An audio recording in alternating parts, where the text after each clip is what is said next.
The information provided by the speaker, presenter on the IDSC platform is for general information purposes only.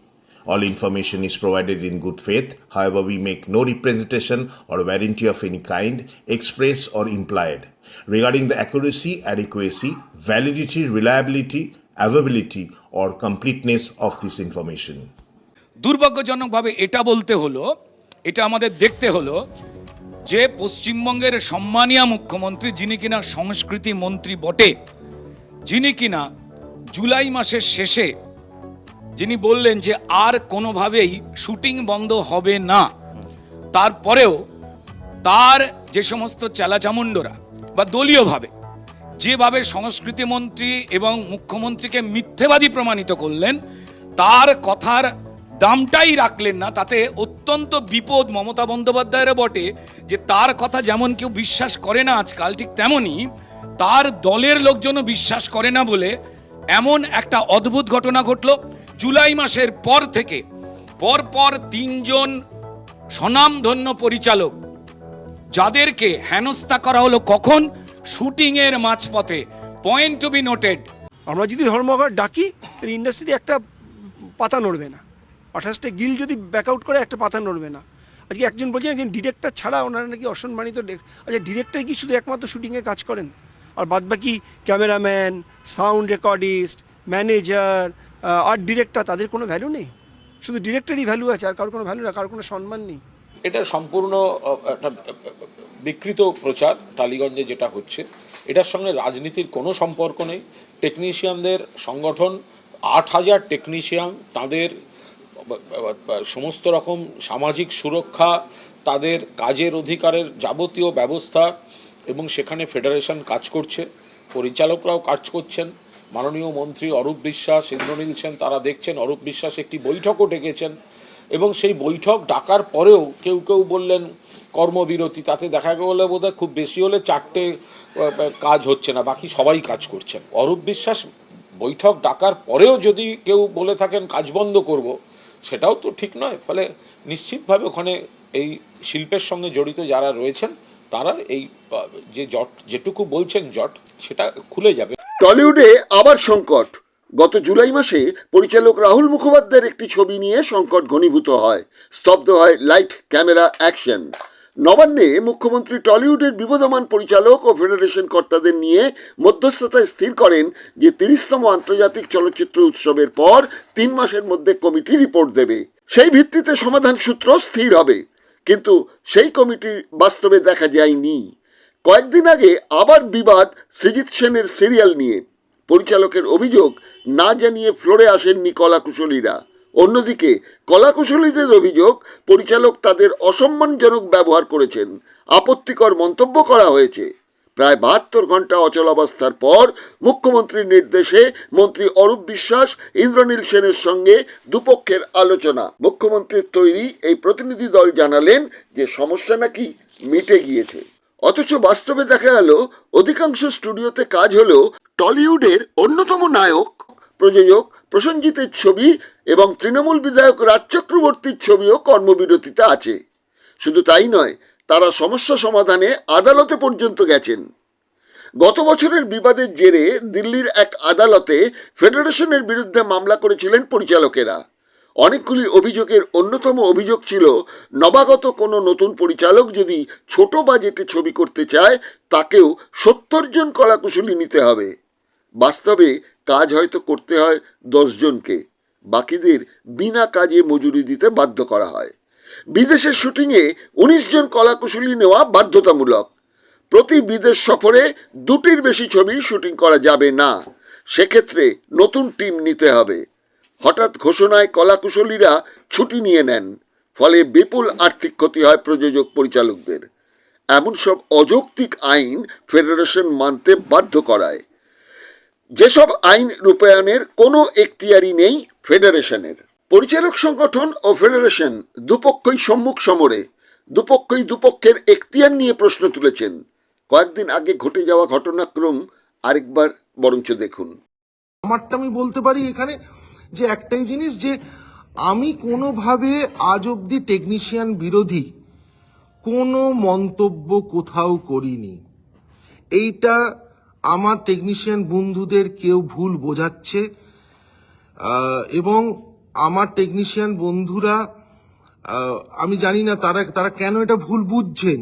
আমার কাজ বন্ধ করতে গেলে, একজন পরিচালকের কাজ বন্ধ করতে গেলে তাকে তো মিনিমাম একটা ইনফর্ম করতে হয় যে এইটা আপনার সমস্যা, আপনি উত্তর চাইতে হয়। যদি উত্তর দিতে না পারি বা উত্তর যদি তাদের মনোমতো না হয়, তখন তারা স্টেপ নিতেন। আমার নামে বা আমার এতেই বদনাম রটানোটা কেন? এই আর্ট সেটিং গিল্ডেরই একজন ওদের কমিটি মেম্বারকে আমি বলেছিলাম, তোমরা যদি প্রমাণ না দাও তাহলে আমি বুঝবো তোমরা প্রমাণ পাওনি, তোমাদেরকেও ভুল বুঝেছিল বা তোমরা আমাকে ভুল বুঝেছো, তোমরা তাহলে আজকে আমার কাজে চলে আসবে। কিন্তু আজকেও প্রমাণ না দিও, আজকেও তারা আসেনি আমার কাজে। এই যে আমার যে লসটা হচ্ছে, আমি এখানে দাঁড়িয়ে যে লসটা ফেস করছি, এর দায়টা কে নেবে? সৃজিতের ক্ষেত্রেও যেটা বলেছে যে ও ব্ল্যাকলিস্টেড, কারণ ও নাকি ফেডারেশন মাদার বডিকে কালিমা লিপ্ত করেছে। তার প্রমাণ দিক। কেউ আমরা কারুকে কালিমা লিপ্ত করিনি। আমরা শুধু কতগুলো কথা বলেছি যেগুলো ন্যায্য। আমাদের এমন একটা পরিস্থিতির মধ্যে নিয়ে যাচ্ছে যেখানে আমাদের আলটিমেটলি একটা চূড়ান্ত সিদ্ধান্ত নিতে হবে, এবং প্রত্যেকের এটা একটা সবার ক্ষতি এইভাবে কাজ বন্ধ করা। কেন কাজটা এরকম সৃজিতদার সেটে কাজটা বন্ধ হয়ে রয়েছে? কারণ এখানে তো অন্যের কথা কল্পনা করে বলার কোনো অর্থ হয় না, তাই না? আমরা উদ্ভূত পরিস্থিতিটার কথা বলতে পারি। আমরা গতবারেও তাই করেছিলাম। আমরা উদ্ভূত পরিস্থিতি যেটা হয়েছে, যেটা ঘটেছে, সেটা নিয়ে আমাদের মতামত জানাতে পারি সংগঠনের তরফ থেকে। কিন্তু সেটা নিয়ে কে কি ভাবছেন, কে কি কল্পনা করছেন, পরিকল্পনা করছেন বা করেছেন, সেটা আমাদের পক্ষে বলা সম্ভব নয়। ডিরেক্টররা আরজিকর আন্দোলন করেছেন। একটা জিনিস খুব পরিষ্কার করে আমি বলে দিতে চাই যে রাহুলের সময় যে ঘটনাটা ঘটেছিল, এবং সেইটা কিন্তু ঘটেছিল জুলাই মাসে। আরজিকরের ঘটনা তখনও ঘটেনি। এই একটা জিনিস খুব ভুল বোঝাবুঝি চাউর করা হচ্ছে যে ডিরেক্টররা আরজিকরের ঘটনার সঙ্গে যুক্ত ইত্যাদি। সেই কারণে আমি এই জিনিসটা পরিষ্কার করে দিলাম। আমাদের একটাই আবেদন যে আমরা বরাবর আমরা কাজ করার পক্ষে, সমস্ত টেকনিশিয়ানরা চাই যে তারা যেন কাজ করেন। কেননা টেকনিশিয়ানরাও আমার মতো মানুষ, আমারও পেটে লাথি পড়লে টেকনিশিয়ানদেরও পেটে লাথি পড়ে। এবং এই জিনিসটা কি জানেন তো, আমরা কেউ হয়তো কম, কেউ হয়তো বেশি, কিন্তু প্রত্যেকে কিন্তু আমরা খেটে আমাদের নিজেদের জায়গা আমাদের তৈরি করে নিতে হয়। সেটা যে কোনো টেকনিশিয়ানের যেমন, একজন ডিরেক্টরও তেমন। ডিরেক্টরও তো end of the day technician. একজন ডিরেক্টর আমি প্রথম, তো আমি একজন ডিরেক্টরের সমস্যা হলে আমি ওর পাশে দাঁড়াবই। এটা আমার প্রথম কথা হচ্ছে। আমার যা অন্য কোনো পরিচয় থাকলে থাকুক, কিন্তু আমি এই মুহূর্তে একজন ডিরেক্টর, আমি ডিরেক্টরের পাশে দাঁড়িয়েছি। একটা বড় জায়গায় কাজ করতে গেলে মিসআন্ডারস্ট্যান্ডিং থাকতেই পারে, অনেক মনোমালিন্য থাকতে পারে, ভুল বোঝাবুঝি থাকতে পারে, কিন্তু সেটা আলোচ্য বিষয়। এবং আমার সবথেকে বেশি খারাপ লাগছে এই কারণেই যে সৃজিত একটা সেট বানাচ্ছিল, সেটা বেশ কিছুদিন সেটের কাজ হওয়ার পরে বন্ধ করে দেওয়া হলো, এবং সৃজিতের কাছে কোনো ক্লিয়ারিটি নেই যে কেন এটা বন্ধ করে দেওয়া হলো। এর আগে কৌশিক গাঙ্গুলি, তারপরে জয়দীপ মুখার্জি, আজকে সৃজিত, পরশুদিন আরেকজন। সো এই ধরনের পরিবেশ হলে আমরা জানি যে কিভাবে একটা ইনভেস্টার এখানে আনতে হয়। ধরুন আজকে আমি একটা ওয়েব সিরিজ করছি, আমাকে ইনভেস্টার এনে ধরি এই ধরনের সমস্যা ফেস করতে হয়, তোর ইনভেস্টার পালিয়ে যাবে। কে বা কারা এই ধরনের পরিবেশ তৈরি করতে চাইছে, তাদের উদ্দেশ্যটাকে, এটা খুব ইম্পর্টেন্ট। আমি একটা রিকোয়েস্টে করবো যে মাননীয় মুখ্যমন্ত্রী যে তিনজনের, আমাদের ইন্ডাস্ট্রির যে তিনজনের হাতে এই দায়িত্ব দিয়েছিলেন যে এই সমস্যাটা, যাতে এই সমস্যাগুলো আগামী দিন আর বড় না হতে পারে, আমি তাদেরকে রিকোয়েস্ট করবো তারা এসে এই সমস্যাটার সমাধান ইমিডিয়েটলি করুক, যাতে আবার সুন্দর কাজের পরিবেশ ফিরে আসুক। এই এক মাসের মধ্যেই বলা যেতে পারে 15 দিনের মধ্যে 3 জনের কাজ আটকানো হয়েছে। আজকে আরো অনেকেই আমরা আছি, তাদের কাজও আটকানো হতে পারে বলে আমরা আশঙ্কা করছি। মাননীয় প্রথমেই বলেন যে কাজ বন্ধ, কর্মবিরতি উনি বিশ্বাস করেন না, আমরাও করি না, কিন্তু আজকে সেই কর্মবিরতি করেছে। সৃজিতের সেটে আজকে কেউ আসেনি, কাজ বন্ধ হয়ে গেছে।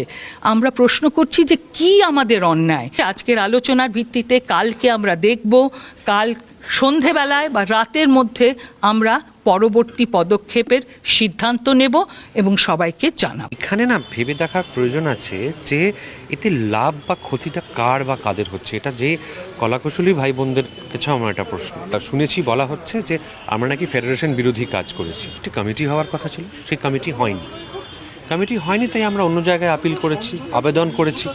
কিন্তু কখনো কি আমাদের কাছ থেকে জানতে চাওয়া হয়েছে যে কি তোমরা তো আমাদেরই অংশ, তোমাদের সমস্যাটা কি একটু আমাদের বলো, সামনাসামনি চলো বসি? কোনোদিনও হয়নি। কিন্তু অঘোষিত কোনো ছুটি নেই, এটা পরিকল্পিত ষড়যন্ত্র। কিছু কিছু জায়গায় ইচ্ছাকৃতভাবে বন্ধ করে, সমস্ত কিছু রেডি, আর্টিস্টরা সে পুরো মেকআপ করে বসে আছেন, সবকিছু ইচ্ছাকৃতভাবে লেট করা হচ্ছে। কিন্তু বন্ধ করে দিয়ে কি আলোচনা হবে আমি বুঝতে পারছি না। বন্ধ করে দিলেন কি আলোচনাটা কি হবে? বন্ধ করে দেওয়ার পর কোনো আলোচনা হয়? ইচ্ছাকৃতভাবে কোনো কোনো জায়গায় লাইনার পাঠানো হচ্ছে না, এটা কিন্তু আমরা কঠোরভাবে দিই। আমি পরিষ্কার বার্তা দিতে চাই প্রত্যেকটি চ্যানেলকে, আমরা চিঠি পাই চ্যানেল প্রত্যেকে বলে যে আমরা শুটিং বন্ধ করতে চাই না। প্রডিউসার বলছেন আমাদের পক্ষে শুটিং বন্ধ করা সম্ভব নয়, তবে কেন শুটিং বন্ধ হলো এর জবাব তাদের দিতে হবে। বাংলার ফিল্ম দুনিয়ায় শিল্পী কলাকুশলী সংঘাত কোনো সাম্প্রতিক ঘটনা নয়। সূত্রপাত 1968 সালে। বাংলায় তখন যুক্তফ্রন্ট সরকার। উপযুক্ত পারিশ্রমিকের দাবিতে সিনেমার কলাকুশলীরা ধর্মঘটের ডাক দেয় সিনেট টেকনিশিয়ান ওয়ার্কার্স ইউনিয়নের ব্যানারে। এই ধর্মঘটকে সমর্থন করে শিল্পীদের একমাত্র সংগঠন অভিনেত্রী সংঘ। সভাপতি উত্তম কুমার, সম্পাদক সৌমিত্র চট্টোপাধ্যায়। রাজ্যে তখন প্রথম যুক্তফ্রন্ট সরকার। সরকারের বিপ্লবী প্রভাব ছিল কর্মচারীদের মধ্যেও। প্রযোজকরাও চুপ থাকলেন না। গঠিত হলো পশ্চিমবঙ্গ চলচ্চিত্র সংরক্ষণ সমিতি। সংগঠনের নেতৃত্বে উত্তম কুমারের অনুরাগী ঘনিষ্ঠ কয়েকজন প্রযোজক। অভিনেত্রী সংঘের অধিকাংশই ছিলেন বাম মনোভাব সম্পন্ন। তারা সিদ্ধান্ত নেন সংঘের তহবিল থেকে 10,000 টাকা ধর্মঘটী কর্মীদের দেবেন। উদ্যোক্তা সৌমিত্র, ভানু, অনুপ কুমার। বিরোধিতায় বিকাশ রায়, জহর গঙ্গোপাধ্যায়। অভিযোগ উঠল প্রযোজকদের স্বার্থ দেখছেন উত্তম কুমার। অবস্থা এমন চরমে পৌঁছল যে নতুন করে নির্বাচন করতে হলো। উত্তম কুমার নির্বাচনে হেরে গেলেন, জিতলেন সৌমিত্র চট্টোপাধ্যায়। উত্তম কুমার সংগঠন ছেড়ে বেরিয়ে নতুন সংগঠন বানালেন শিল্পী সংসদ। সরাসরি বিভাজন হয়ে যায় শিল্পীদের মধ্যে। বামপন্থী অভিনেত্রী সংঘ, ডানপন্থী শিল্পী সংসদ। অভিনেত্রী সঙ্গে রইলেন সৌমিত্র, অনুপ কুমার, ভানু বন্দ্যোপাধ্যায় ও আরও বেশ কিছু নামি দামি শিল্পীরা। আর শিল্পী সংসদে ছিলেন উত্তম কুমার, বিকাশ রায়, জহর গঙ্গোপাধ্যায় সহ আরও অন্যান্য কিছু শিল্পীরা। অথচ বামপন্থায় আস্থা থাকলেও অনিল চট্টোপাধ্যায় কিন্তু চলে গেলেন উত্তম শিবিরে। রাজনৈতিক মতাদর্শের বিরোধ যতটা ছিল ততটাই ছিল কিন্তু ব্যক্তি সংঘাত। এরপর শিল্পী সংসদ ছবি প্রযোজনা করেছেন, সেখানে শুধু শিল্পী সংসদের শিল্পীরাই স্থান পেয়েছেন। অন্যদিকে অভিনেত্রী সংঘ ছবি প্রযোজনা করেছে, সেখানেও অভিনেত্রী সংঘের শিল্পীরাই স্থান পেয়েছেন। এমনই দুই বিখ্যাত ছবি বনপলাশীর পদাবলী ও অমৃত কুম্ভের সন্ধানে। কোনো অভিনেতা বা অভিনেত্রী সংগঠনের ছবিতে পারিশ্রমিক নিতেন না। লভ্যাংশের তহবিল শিল্পী কলাকুশলীদের প্রয়োজনের জন্য রাখা হতো। একসময় দুই সংগঠনেরই গুরুত্ব হারাতে হলো। আজ শুধু একা কুম্ভ রক্ষা করে নকল বুদিগর। শিল্পী সংসদ, অভিনেত্রী সংঘ কোনো ক্রমে অস্তিত্ব বজায় রেখেছে। ব্যস্ত শিল্পীরা আর্টিস্ট ফোরামের নিচে। সেখানে বাম, ডান, অতিবাম, অতিডান সবাই আছেন। বাম আমলে কলাকুশলীদের নিয়ন্ত্রণ করেছেন বামেরা, এখন করছেন শাসক দল তৃণমূলের নেতারা। পরিচালকরা একটি গিল্ডে থাকলেও রয়েছে ব্যক্তি বিভাজন। সম্প্রতি রীতাভরি চক্রবর্তী পরিচালকদের একাংশের বিরুদ্ধে মি টু অভিযোগ আনেন। মুখ্যমন্ত্রীর দ্বারস্থও হন। অভিযোগের আঙুল ওঠে অরিন্দম শীলের ওপর। আরেক অভিনেত্রী অভিযোগ করায় পরিচালকদের সংগঠন অরিন্দম শীলকে বহিষ্কার করেন। শুনুন অরিন্দমের বিস্ফোরক মন্তব্য। কথায় কথায় বন্ধ ডাকলেই সব বন্ধ হয়ে যায় না। ওকে, একদিকে এই ডিরেক্টর্স গিল্ডের সব তথাকথিত আধিকারিকরা তারা বলছে আমাদের মাননীয় মুখ্যমন্ত্রী বলেন শুটিং বন্ধ করা উচিত নয় এটসেট্রা করে তারাই আবার বন্ধ করে দিচ্ছে। বারবার করে কাজ বন্ধ করে সুরাহার খোঁজার চেষ্টা চলছে। আসলে চেষ্টা কিছুই চলছে না, হচ্ছে নিজেদের ইগো, সবসময় যাচ্ছে ইগো, এবং সেইটাকে স্যাটিসফাই করছে মাত্র কয়েকজন মিলে, এবং তাদের ডিসিশনটাই ডিরেক্টর্স গিল্ডের 400 জন মেম্বারদের ওপর চাপিয়ে দেওয়া। খুব ভালো করে আমি প্রমাণ করে দিয়েছি এই ডিরেক্টর্স গিল্ডের মেম্বার থাকার কোনো প্রয়োজন নেই কলকাতায় বসে কাজ করার জন্য। গতবারের মতন এবারেও সংকট মেটাতে টালিগঞ্জ পাড়ায় হাজির হলেন অরূপ বিশ্বাস, ইন্দ্রনীল সেন। কি বললেন তারা? সব নাকি সমস্যা মিটে গেছে। প্রথমত বলি যে আজকে কোনো ধর্মঘট ছিল না। কিছু ডিরেক্টর তারা নিজেদের প্রত্যাহার করেছিল শুটিংয়ের থেকে, এবং আপনারা জানলে খুশি হবেন সব জায়গাতেই আজকে সুষ্ঠুভাবে শুটিং হয়েছে। টোটাল 37খানা ফ্লোরে গতকাল অবধিও শুটিং হয়েছে। এই 37টার মধ্যে আজকে 29খানা শুটিং ফ্লোরে 100% শুটিং হয়েছে, এবং বাকি 8টার মধ্যে 4টে নর্মাল প্রসেসে আজকে শুটিং হওয়ার কথা ছিল না। 4টি ফ্লোরে খালি শুটিং হয়নি, এবং that is also for miscommunication. আপনারা জানেন 2011-র 20শে মে প্রথমবার মাননীয় মুখ্যমন্ত্রী যেদিন শপথ গ্রহণ করেন, সেই দিন থেকে এন্টায়ার 8,500 ফেডারেশনের যারা সদস্যরা রয়েছেন, এবং ডিরেক্টর্স ফ্র্যাটার্নিটি যারা রয়েছেন, রাইটার্স যারা রয়েছেন, চ্যানেল যারা রয়েছেন, অত্যন্ত নিবিড় সমন্বয়ের সঙ্গে কাজ হয়ে এসছে, এবং আজকেও সে কাজ হয়েছে। এবং আমাদের এক্সটেন্ডেড ফ্যামিলি, আমরা যেমন সরকারের তরফ থেকে এসছি, তার বাইরেও আমাদের পরিচয় রয়েছে। কেউ হয়তো গায়ক, কেউ হয়তো অভিনেতা, কেউ হয়তো স্ক্রিপ্ট রাইটার, তেমনি ডিরেক্টর প্রডিউসারদের মধ্যেও রয়েছে। কেউ হয়তো ডিরেক্টর থেকে প্রডিউসার হয়েছে, কেউ হয়তো টেকনিশিয়ান থেকে বড় ডিওপি হয়েছে। সবাই এবং এক্সটেন্ডেড ফ্যামিলি, প্রত্যেক পরিবারেই যেটা হয়, একান্নবর্তী পরিবার মানে সেখানে সুখ দুঃখ, ভালোবাসা, কান্না, অভিমান, অনুযোগ নিয়ে হয়। মিসকমিউনিকেশন মাঝে মধ্যেই হয়, আলাদা করে কোনো মিসকমিউনিকেশন এই শুটিং নিয়ে হয়নি। এবং আমাদের দৃঢ় বিশ্বাস এন্টায়ার দুপক্ষই, কেন বলবো, এন্টায়ার যারা কলাকুশলী রয়েছেন, যারা টেকনিশিয়ানের রিপ্রেজেন্ট আজকে করেছেন, যারা ডিরেক্টর প্রডিউসার থেকে তারা সহমত হয়েছে। আমাদের পরশুদিন সেকেন্ড সানডে যেটা হয়, সেকেন্ড সানডেতে এমনিতেই শুটিং হয় না। একদিনের মধ্যে ডিরেক্টর প্রডিউসাররা শুটিং শুরু করতে পারবে না, ওরাও ডিসাইড করেছে, সবাই ডিসাইড করেছে সুষ্ঠুভাবে কাজ আগেও হতো 2011-র পর থেকে, গতকালও হয়েছে, আগামী দিনও হবে।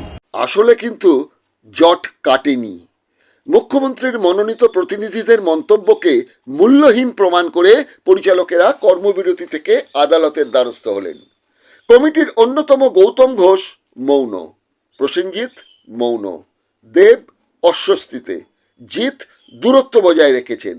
এই রহস্যজনক পরিস্থিতিতে টলিউডের বহু ছবির প্রযোজক পরিচালক মিলন ভৌমিক দিগদর্শনকে জানালেন যে ছবির মূল সংগঠন ইম্পা, অথচ পিতামহ ভীষ্মের মতো সরসজ্জায় ইম্পার কর্তা ব্যক্তিরা, পরিচালক বা ফেডারেশন কোনো পক্ষই ইম্পাকে গুরুত্ব দিচ্ছে না। এটা যেমন রহস্য, তেমনও ইম্পা দখল করে থাকা কর্তাদের ব্যর্থতা। দিগদর্শনকে কি জানালেন পোড় খাওয়া প্রযোজক পরিচালক মিলন ভৌমিক? নমস্কার, দিগদর্শন থেকে সুজিত চট্টোপাধ্যায় বলছিলাম। হ্যাঁ, বলো। বলছি যে আপনি এর আগে দিগদর্শনে একটি সাক্ষাৎকার দিয়েছিলেন, তাতে আপনি বলেছিলেন যে আগে যে সমস্যাটা হয়েছিল টালিগঞ্জে পরিচালক বনাম কলা কুশলীদের, তখন আপনি বলেছিলেন যে সমস্যা মেটেনি, বরং সংকট আরো বাড়লো। তা আপনার সেই ভবিষ্যৎবাণী তো দেখলাম আবার পড়ে গেল। এটা আপনার অভিজ্ঞতা থেকেই আপনি বলেছেন, মানে নভেম্বরে আমাদের মুখ্যমন্ত্রী বলেছিলেন যে একটা মিটিং করে ফিল্ম ফেস্টিভ্যালের পর এই সমস্যাগুলো সমাধান হবে, তারপর আবার চলছিল, কিন্তু মাঝে মাঝে কিছু জায়গায় ছন্দপতন ঘটছিল। এখন তো সেটা একটা চূড়ান্ত জায়গায়, যদিও সিরিয়ালের অভিনয়গুলো চলছে, কিন্তু পরিচালক ফেডারেশনের বিরুদ্ধে পরিচালকরা আইনের দ্বারস্থ হয়ে আদালতে পর্যন্ত পৌঁছে যাচ্ছেন। কি দাঁড়াচ্ছে ব্যাপারটা? দেখুন, একটা জিনিস হচ্ছে, যেটা হচ্ছে আমাদের ছোট্ট একটা ইন্ডাস্ট্রি, মুষ্টিময় হয়তো দেখা যাবে গত 3 বছর আগে যে সংখ্যায় ছবিগুলো হতো, আপনি এবছরের সংখ্যা কিন্তু অনেক কমে গেছে, মানে 4 ভাগ থেকে 1 ভাগে নেমে গেছে। এক নম্বর, একমাত্র কারণ হচ্ছে ভুল বোঝাবুঝির সৃষ্টি হচ্ছে। আর ভুল বোঝাবুঝি কিন্তু ডাইরেক্ট ইন্টারেক্ট হলে কিন্তু ক্লিয়ার হয়ে যায় ব্যাপারটা, কিন্তু সেটা কিন্তু হচ্ছে না। সাধারণ টেকনিশিয়ানদের সঙ্গে হয়তো প্রোডাকশন ম্যানেজারে বা হয়তো প্রডিউসার লেভেলে কোনো ইপির সঙ্গে হয়তো কোনো ঝগড়াঝাটি হচ্ছে বা কিছু একটা হচ্ছে, মিসআন্ডারস্ট্যান্ডিং হচ্ছে, সেই নিয়ে কিন্তু জিনিসটাকে এমন ভাবে একটা জিনিসটাকে দাঁড় করিয়ে দেওয়া হচ্ছে যেখানে কিন্তু বন্ধ করে দেওয়া হচ্ছে, কাজ করবো না বলে দেওয়া হচ্ছে। এটা তো একটা খুব খারাপ দুঃখের ব্যাপার হচ্ছে। সব থেকে বড় ব্যাপার যেটা হচ্ছে, দেখুন, প্রডিউসার না হলে টেকনিশিয়ান বাঁচবে না, প্রডিউসার না হলে ডিরেক্টর বাঁচবে না, আর ডিরেক্টর না হলে কিন্তু টেকনিশিয়ান বাঁচবে না। এটা কিন্তু কনফার্ম, এটা কিন্তু সব জায়গারই নিয়ম, এটা কিন্তু সব জায়গায় নিয়ম। মাননীয় মুখ্যমন্ত্রী একটা টিম তৈরি করে দিয়েছিলেন নভেম্বর মাসে, কিন্তু আমার তো মনে হয়, আমার কানে এখনো আসেনি বা আমি শুনিনি যে সেই টিমের কোনো অ্যাক্টিভিটিস কিন্তু আজও চালু আছে বা চালু হয়েছে। তো সুতরাং ডিরেক্টররা কি করবে? আপনি বলেছিলেন যে কারোর উপরই আপনার ভরসা নেই একমাত্র গৌতম ঘোষ ছাড়া, কিন্তু এই যে ঘটনাক্রম ঘটে গেল, গৌতম ঘোষ তো তার কোনো আমি কোনো বক্তব্য পাচ্ছি না। শুনুন, গৌতম ঘোষ একা কি করবে যদি তার রাইট হ্যান্ড বা লেফট হ্যান্ড যদি সেই চেষ্টাটা না করে? সব থেকে বড় বিষয় হচ্ছে যেটা হচ্ছে, দেখুন, প্রবলেমটা সলভ করা কিন্তু 2 মিনিটের কাজ, 2 মিনিটের কাজ। কিন্তু কারা সলভটা করবে? যারা ফিল্মটা বানায় তারা, তারাই জানে যে কোথায় প্রবলেমটা হচ্ছে আর কি করলে এই প্রবলেমটা সলভ করা যাবে। তো যারা ফিল্ম বানাই না, ফিল্মের সঙ্গে যাদের কোনো যোগাযোগই নেই, তারা যদি এসে ফিল্মে নিয়ে বসে যায়, তাহলে আপনি কি বলবেন বলুন তো দেখি? তারা কি করে বুঝবে যে একটা ডিরেক্টরের কত কষ্ট হয় একটা প্রডিউসারকে নিয়ে এসে এই বাজারে একটা ছবি করার জন্য, যেখানে কোনো হল নেই, কোনো কিছু নেই, কতগুলো মাত্র আইনক্স আর মাল্টিপ্লেক্স ছাড়া তো কোনো সিঙ্গেল স্ক্রিন নেই। এমনকি রাজ্য সরকারের যে এমপি বা মানে সরাসরি ভালোভাবে জড়িত তারাও হল পাচ্ছেন না। এটা তো খুবই একটা লজ্জার ব্যাপার। দেখুন, একটা জিনিস, আজকে যারা রাজ্য সরকারের এমপি বা এমএলএ যারাই আজকে গেছে, তারা কিন্তু তাদের জন্মটা কিন্তু হয়েছিল ফিল্ম ইন্ডাস্ট্রি থেকে। তাই তো, এই ফিল্ম ইন্ডাস্ট্রি থেকে কিন্তু তাদের পরিচিতিটা বেড়েছিল এবং তাদের সেই পরিচিতিটা কিন্তু ফিল্ম ইন্ডাস্ট্রি দিয়েছিল বলেই কিন্তু তারা টিকিট গুলো পেয়েছে, এমএলএ হয়েছে, এমপি হয়েছে। ওই জনপ্রিয়তার বিচারে সত্যি তাদের নিজস্ব জনপ্রিয়তা কিছু নেই। হ্যাঁ হ্যাঁ, তাদের নিজস্ব জনপ্রিয়তা কিন্তু দিয়েছে এই ইন্ডাস্ট্রি। নিশ্চয়ই। আজকে ইন্ডাস্ট্রি না থাকলে দেবকে কেউ চিনতো না, আজকে শতাব্দীকে কেউ চিনতো না। আজকে ইন্ডাস্ট্রি ছিল বলেই তারা কিন্তু স্থায়ীটা পেয়েছে। এখন তারা যদি সেই পোর্টফোলিও হোল্ড করার পরেও যে মাদার জায়গাটা যাদের, সেই জায়গা নিয়ে যদি তারা একটুকু চিন্তিত না হয়, না ভাবে, শুধু ব্যক্তিগত ভাবে ছবি বানালাম আর ছবি রিলিজের সময় বললাম বাংলা ছবির পাশে দাঁড়ান, এটা তো ঠিক নয়। এটা তো ব্যক্তির স্বার্থ নিয়ে ওরা এসেছিল, ব্যক্তির স্বার্থ নিয়ে ওরা বেরিয়ে গেছে। মাঝখানে মারা যাচ্ছে বলছে টেকনিশিয়ানরা, সাধারণ টেকনিশিয়ানরা, ওরা কি করবে? ওদের তো কোনো উপায় দেখছে না তারা। তাদেরকে তো ডান দিকে হেলালো ওরা হেলে যাচ্ছে, বাঁ দিকে হেলালো হেলে যাচ্ছে, তারা তো কুল কিনারা পাচ্ছে না। আজকে তারা কোথায় যাবে? আজকে ডিরেক্টর আর টেকনিশিয়ানদের ভিতরে যে একটা রিলেশনশিপ বন্ডিং করা উচিত, সেই বন্ডিংটাই তো হারিয়ে গেছে। সেই বন্ডিংটা হারিয়ে গেছে বলেই কিন্তু আজকের দিনে ছোট ছোট ব্যাপারে কিন্তু একটা ঝামেলার সৃষ্টি হচ্ছে। আপনি একটা শব্দ ব্যবহার করলেন, সেটা হচ্ছে ভুল বোঝাবুঝি।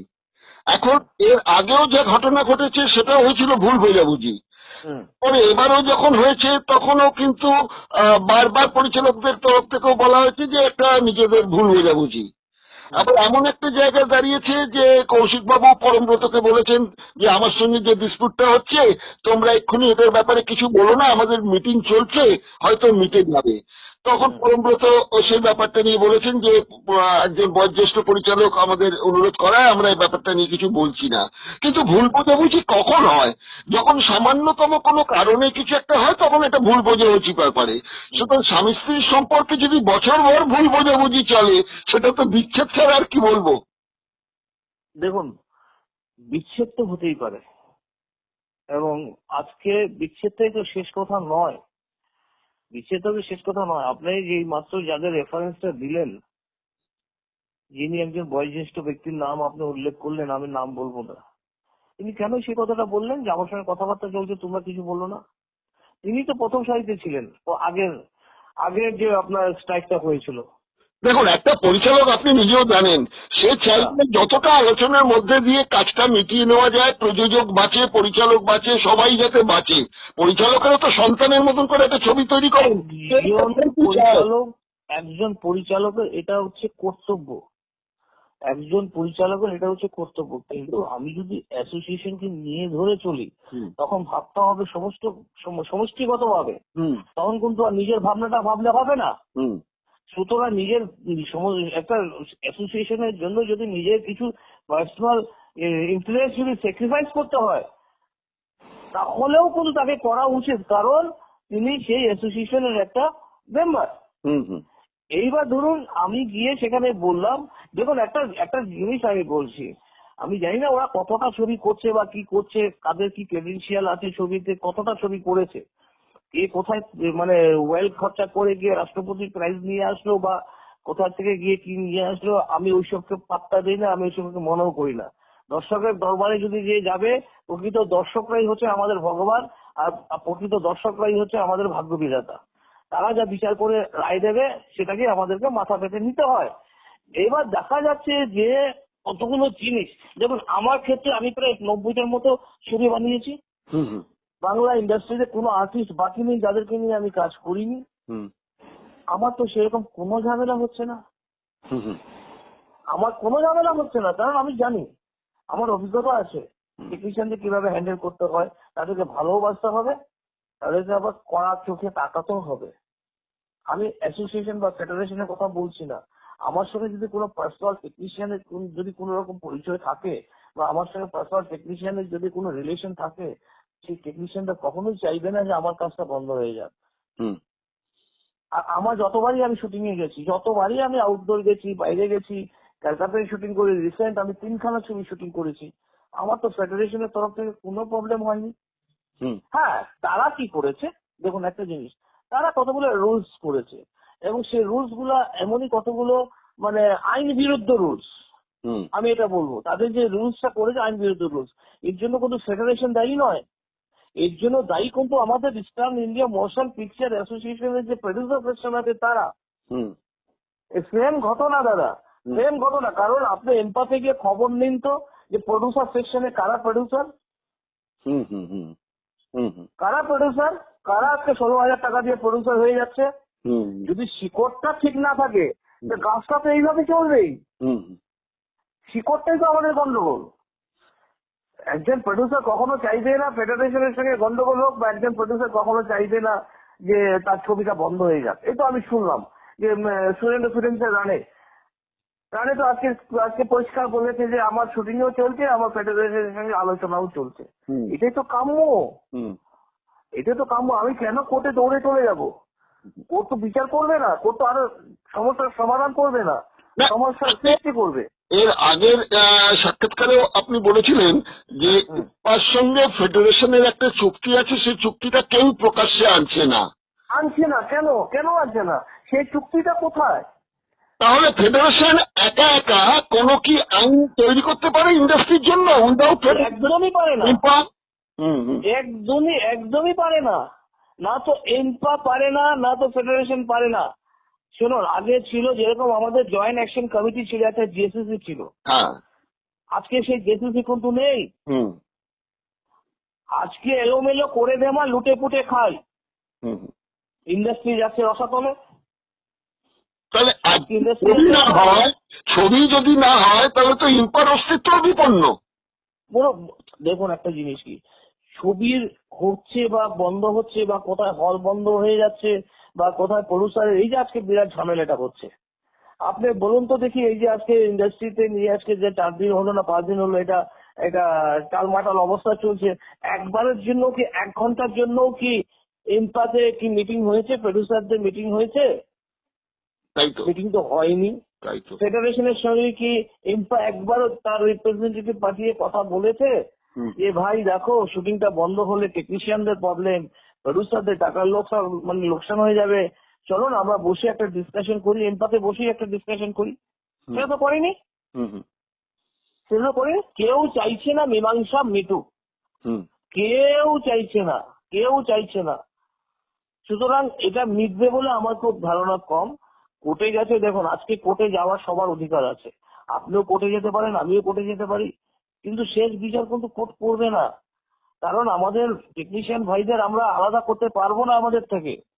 ওরা লাইট না জ্বালালে কিন্তু আর্টিস্ট হবে না, ওরা লাইট না মেকআপ ম্যান কিন্তু মেকআপ না করলে কিন্তু আর্টিস্ট তার অভিনয় করতে পারবে না।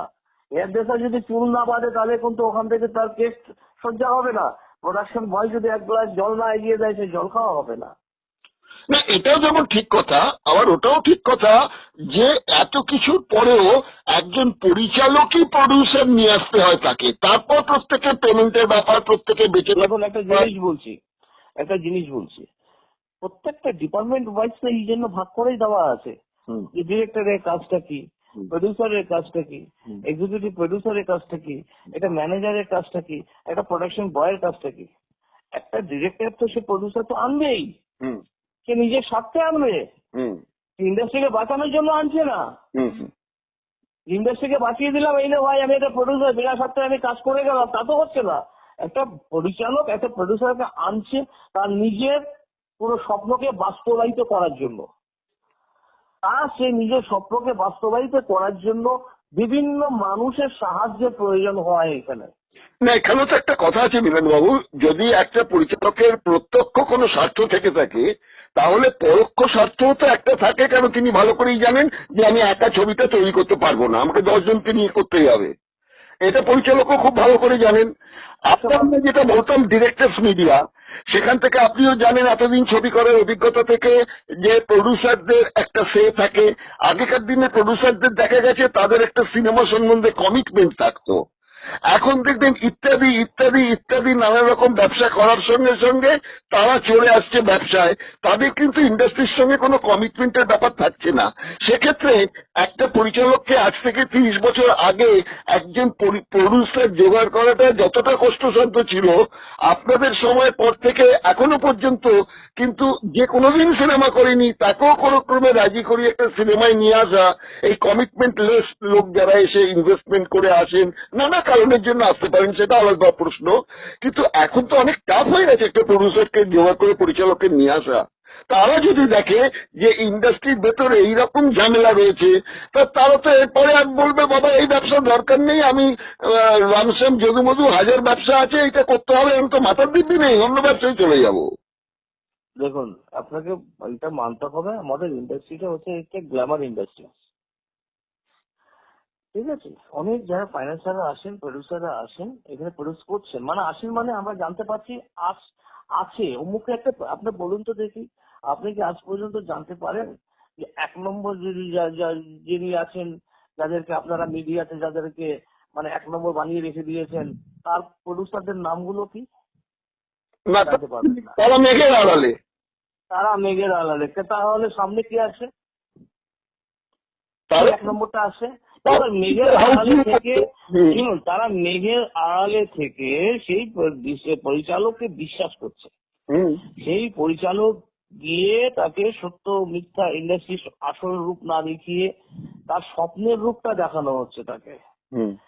সেই প্রডিউসার যখন দেখতে পাচ্ছে একজন ভদ্রলোক এসছেন যার একটা ক্রেডেনশিয়াল আছে, ইউটিউব এখন সবাইকে দেখিয়ে দিচ্ছে এই ছবি করা হয়েছে দাদা, অমুক আছে দাদা, তমুক আছে দাদা, আপনার এই ছবি উঠবে, আপনার এই নাম হবে, আপনার এই গ্ল্যামার্স হবে। তো গ্ল্যামার্সের সঙ্গে যদি আমি 2 টাকা রোজগারও করতে পারি অ্যাজ পার দ্য ভার্সন, প্রথম ছবিটা তো করি, সেকেন্ড ছবি করবো কিনা সেটা তো পরের ব্যাপার। প্রথম ছবিটা যদি আমি কোনো গ্ল্যামার্সের সঙ্গে আমার কিছু কয়েক কোটি টাকাও এসে গেল, প্লাস আমার 2-4টা ছবিও উঠে গেল, সবকিছু হয়ে গেল, উনি রাজি হয়ে গিয়ে ফাইন্যান্সটা করছেন।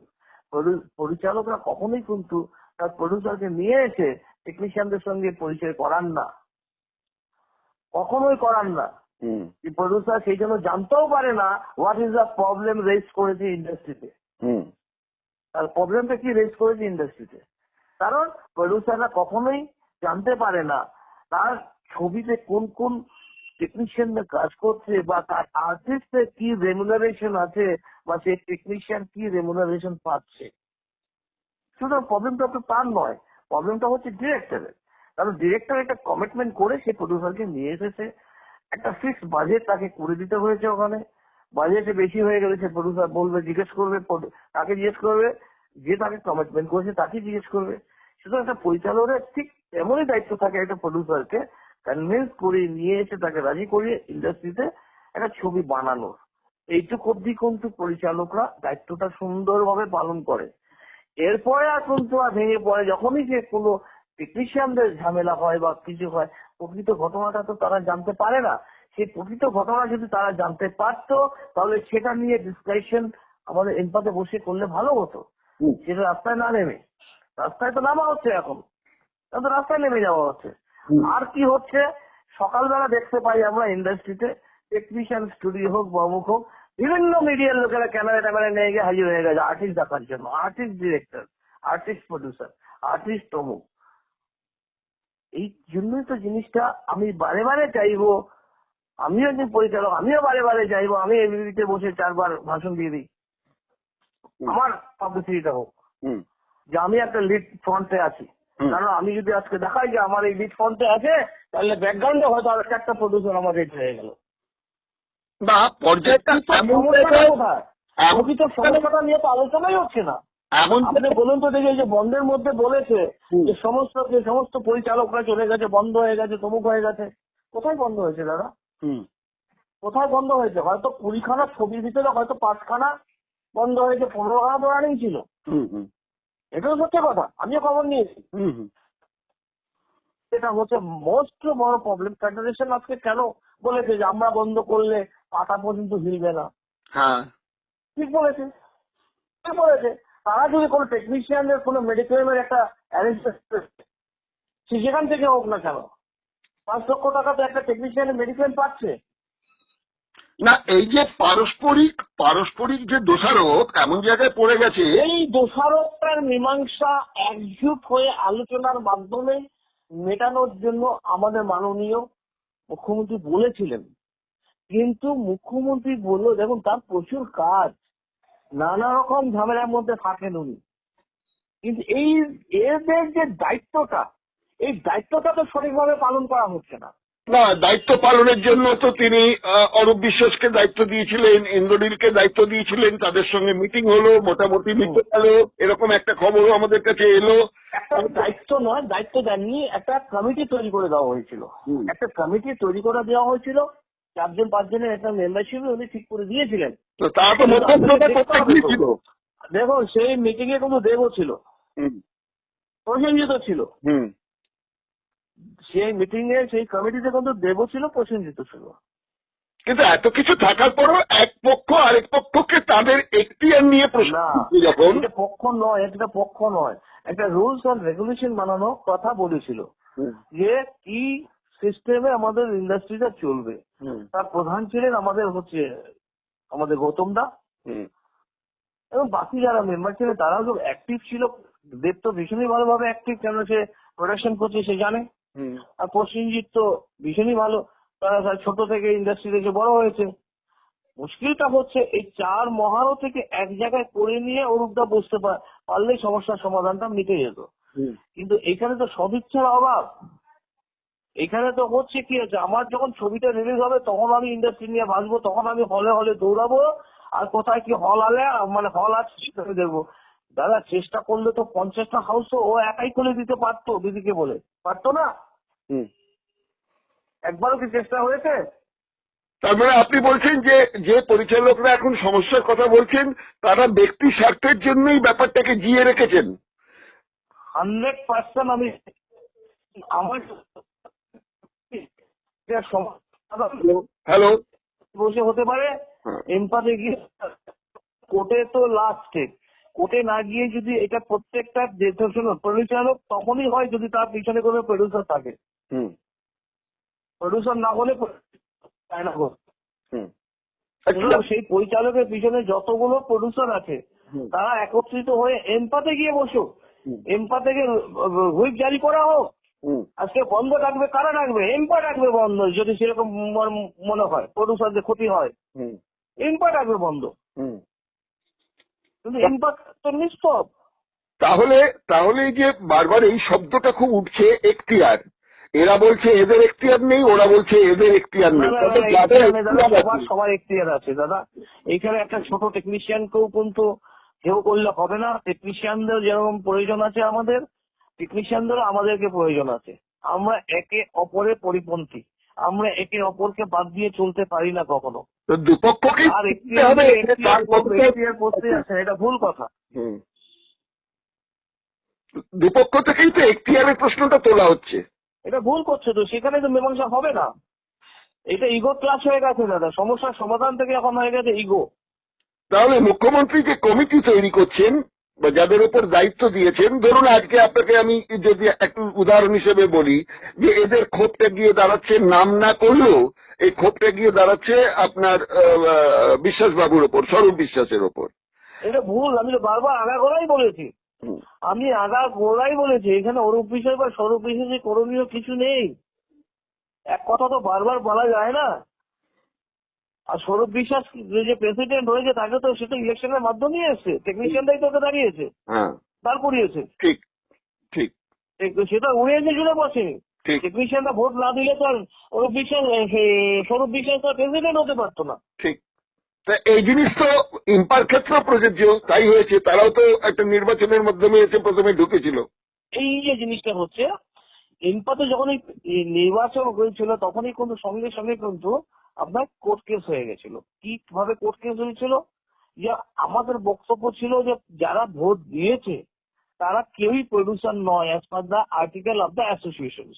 আচ্ছা, আর্টিকেল যেটা আজকেও কেসটা ছিল, এবং আজকে হয়তো আপনি খবরটাও দিতে পারেন। আজকে এরপরে 35 নম্বর ঘরে হাইকোর্টের একটা অর্ডার পাস হয়ে গেছে যে গত বছরে যে আগে যে 2 বছর ইলেকশন হয়েছিল তার এগেনস্টে জজ অর্ডার দিয়ে দিয়েছে, কমিশন বসিয়ে দেওয়া হয়েছে।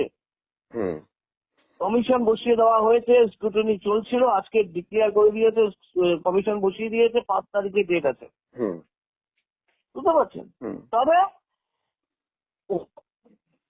আজকে 6 বছর হয়ে গেল আমরা কেস লড়ে যাচ্ছি, তো এটা মীমাংসা হবে না। পরিচালক বন্ধুরা যারা কোর্টে চলে গেছেন তারা কেন গেছেন তারা নিজেরা জানেন। আমার এতে কোনো রকম কোনো মত নেই কোর্টে যাওয়ার। আমি যাব এমপাতে যাব, এমপা যদি ডিসিশন না নিতে পারে দেন কোর্ট, তাহলে এমপাতে না রেখে এমপাটাকে ফেলে দিক। এমপা তাহলে রেজিস্ট্রেশন করার কি দরকার আছে? তুমি একটা প্রডিউসার কেন এমপাতিকে টাকা দিয়ে রেজিস্ট্রেশন? না, তাহলে ইম্পা থেকে যে প্রবলেমটা শুরু হয়েছিল সেইটা আজকে ফেডারেশন, ডিরেক্টর অ্যাসোসিয়েশন সব জায়গায় গিয়ে পৌঁছেছে। সবকিছু মিলিয়ে মিশিয়ে যদি দেখা যায় তাহলে দেখা যাবে যে এই দুরবস্থার মধ্যে বাংলা ফিল্ম ইন্ডাস্ট্রি আরো বেশি গভীর সংকটের দিকে চলে যাচ্ছে। দেখুন একটা জিনিস আমি আপনাকে আগেই বলেছি যে এইটা ইন্ডাস্ট্রি কোনো সংকট নয়, কিন্তু আমি বারবার বলছি ইন্ডাস্ট্রি কোনো সংকট নয়, এটা হচ্ছে ব্যক্তি সংকট।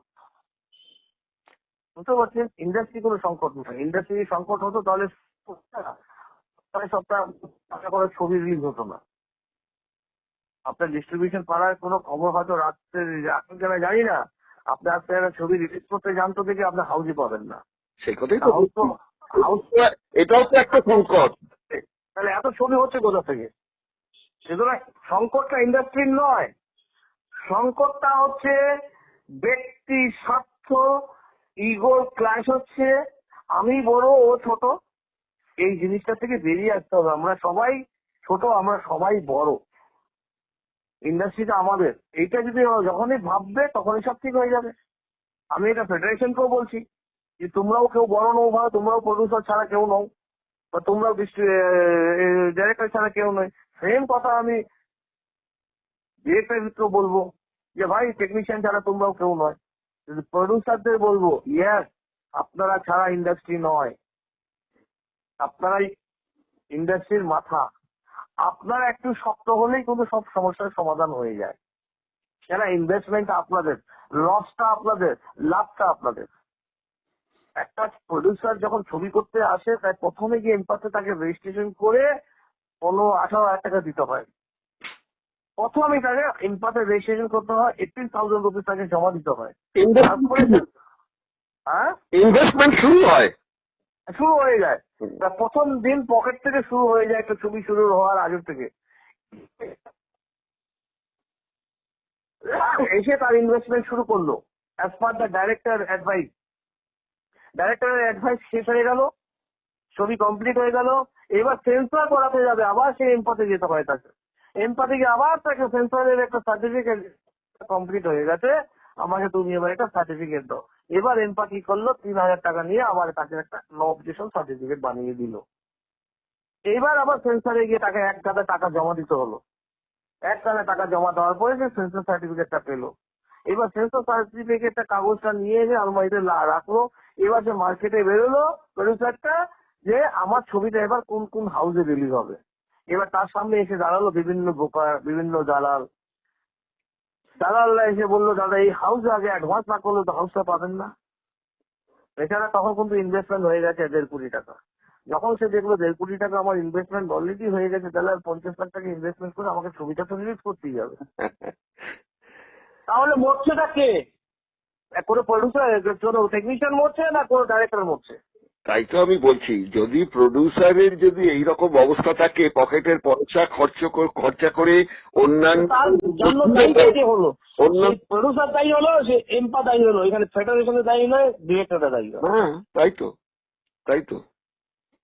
তো সবকিছুর শেষে তো কিন্তু একটাই দাঁড়াবে, সেটা হচ্ছে একদিকে রয়েছে হলের সংকট, ছোট প্রডিউসাররা ছবি বানিয়ে কলকে পাচ্ছেন না, বড় কয়েকজনের মুষ্টিমেয়র হাতে পুরো ইন্ডাস্ট্রিটার নিচ থেকে ওপর পর্যন্ত নির্ভর করছে ছবি রিলিজের ব্যাপারে। ওপর তলাতেও দেখা যাচ্ছে যে ছবি ঠিক মতন পছন্দসই হলে পাচ্ছে না। আমরা তো শুনলাম যে দেবের খাদান ছবি মধ্য কলকাতা, দক্ষিণ কলকাতায় অনেক জায়গায় পছন্দ মতন জায়গা যে হল চেয়েছিল তারা, সেসব হল পায়নি তারা। গল্প দাদা, তাহলে এই সমস্যার মধ্যে সেই প্রডিউসারই কিন্তু গল্প, সেই প্রডিউসারই বলে বেড়াচ্ছে আমার 20 কোটি টাকার ব্যবসা হয়ে গেছে। 20 কোটি টাকার ব্যবসাটা হলো কোথা থেকে? ইন্ডাস্ট্রি যদি এত দুরবস্থা থাকে। তাই তো না, এটা তো আপনি বলতে পারেন বম্বের এটা ভাইরাস ঢুকেছে, বম্বেতেও এই স্টাইলে চলে। একটা ফাঁপানো একটা বেলুন বোম্বেতেও করা হচ্ছে, বড় বড় খান সাহেবরা তারা নিজেরাও হাজার কোটি টাকার ব্যবসা হয়ে গেল। হ্যাঁ দাদা, একটা ছোট্ট কথা বলে আমি শেষ করে দিচ্ছি। আমাদের ইন্ডাস্ট্রিটা খুবই সহজ এবং খুবই সরল। এইখানে সাদাকেও কালো করে দেওয়া যায়, কালোকেও সাদা করে দেওয়া যায়। শেষ করছি। নমস্কার। Thank you.